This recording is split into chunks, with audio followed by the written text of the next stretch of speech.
Madam Acting Speaker, I am pleased to rise today to report on the successful completion of Bermuda's first Government Accelerator Program. This initiative, undertaken in partnership with the government of the United Arab Emirates, marks an important milestone in our ongoing efforts to modernize public services, strengthen the public service, and deliver better outcomes for the people of Bermuda. Mr. Acting Speaker, the UAE's accelerator model is based on the principle that government should not take years to solve problems that can be addressed in 100 days. It emphasizes cross-departmental collaboration, disciplined goal setting, and the delivery of visible results in a short time frame.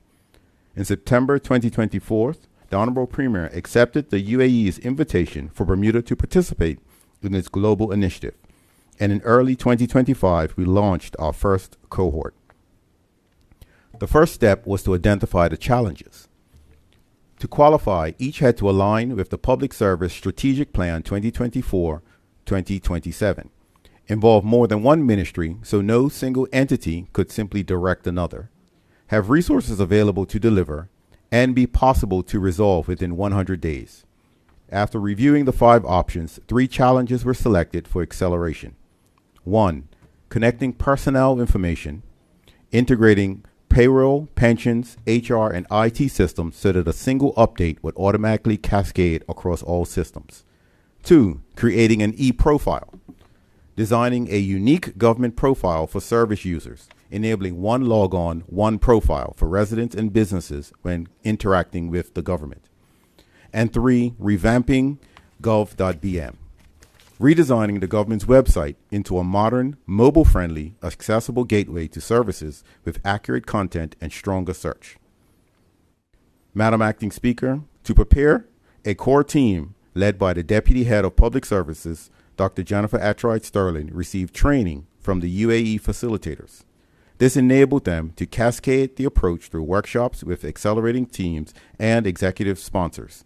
In February, each project established a challenge note. Sponsors were appointed and acceleration teams were formally launched. From there, the work was structured around milestone workshops, a launch, day 25, day 75, and a day 50 progress report workshop, and finally the closing workshop held last Monday, September 8th. Between these sessions, teams met intensively, 48 team meetings, 24 cross-agency encounters, and consultations with over 130 stakeholders, contributing to nearly 400 human hours of effort. Madam Acting Speaker, the process itself is worth noting. Each team was required to 1. Map stakeholders and consult with both internal and external users. 2. Co-design solutions with those affected, ensuring transparency and buy-in. And 3. Report progress regularly to executive sponsors and adjust as necessary. The website revamp team, for example, worked closely with Vision Bermuda to ensure the prototype met international accessibility standards. This not only improved usability for the visually impaired, but also improved the navigation for all users. Madam Acting Speaker, the personal information team focused on mapping and synchronizing core data fields such as names, address, job titles, and contacts across 4 major government systems: Enterprise One, PX 3000 for pensions, ET-Web for talent management, and Active Directory for IT users. The new personal sync process fills the gap where no integration previously existed and is now ready for production employment. The e-profile team created a proof of concept for a unique identifier generated from the existing social insurance database, but designed with no personal meaning, making it secure, private, and persistent. They built a prototype UID generator, mapped the integration needed for legacy systems, and produced a roadmap that moved towards a national single sign-on service in the near future. The website revamp team delivered a working prototype built on a modern content management system, enabling information to be updated once and published consistently across the site. Enhanced search, mobile responsiveness, and an inclusive design means users will have faster, easier access to information. Full implementation is now scheduled to begin with a public launch targeted for early 2026. These initiatives support the government's commitment of ensuring government services are digitally accessible, to every Bermudian, making interactions simpler, faster, and more transparent, and reducing red tape for residences and businesses. Madam Acting Speaker, these are simply not prototypes. Each team were required to submit a sustainability and scalability plan for the initial Day 100 workshop. These plans outlined who would own each initiative, how the work would be maintained, and how the solutions would be scaled up to other departments and services. In other words, these are not 100-day experiments. They are the beginning of lasting reform and ensure that government's vision for an agile and accountable public service becomes a permanent reality, not a pilot or an experiment.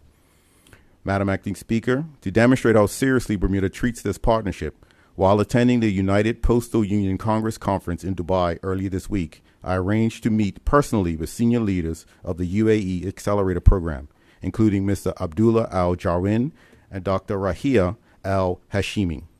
That in-person engagement allowed us to discuss the hurdles faced, the solutions developed, and to reinforce Bermuda's commitment to embedding this model in our public service culture. I believe this step has strengthened the partnership and ensured that Bermuda is seen internationally as a credible partner in government innovation. Importantly, the UAE facilitators were so impressed with Bermuda's execution that they indicated during this in-person meeting that our experience is being considered to be used as a case study to guide other countries adopting the accelerator model. Evidence shows that governments which adopt proven international models while tailoring them for local needs achieve faster, more reliable reform. Bermuda has the opportunity to position itself alongside leading innovation nations. Madam Acting Speaker, this is only the beginning. In months ahead, the personal sync will be deployed. The e-profile will move towards integration with other systems, and the website revamp will roll out to the public. The lessons learned from this first cohort will be applied to new accelerator projects, including that the public service continues to improve and innovate. I close by thanking our partners in the UAE, the Accelerator Core team led by Dr. Atrai Sterling, the sponsors and executive owners, and especially the many public officers who demonstrated that even within the everyday pressures of their day jobs, they can deliver transformative change in just 100 days. In doing so, we are not only fulfilling the commitments set out in the throne speech, but also building a public service that is fit for the future, innovative, people-focused, and trusted by all Bermudians. Thank you, Madam Acting Speaker. Thank you.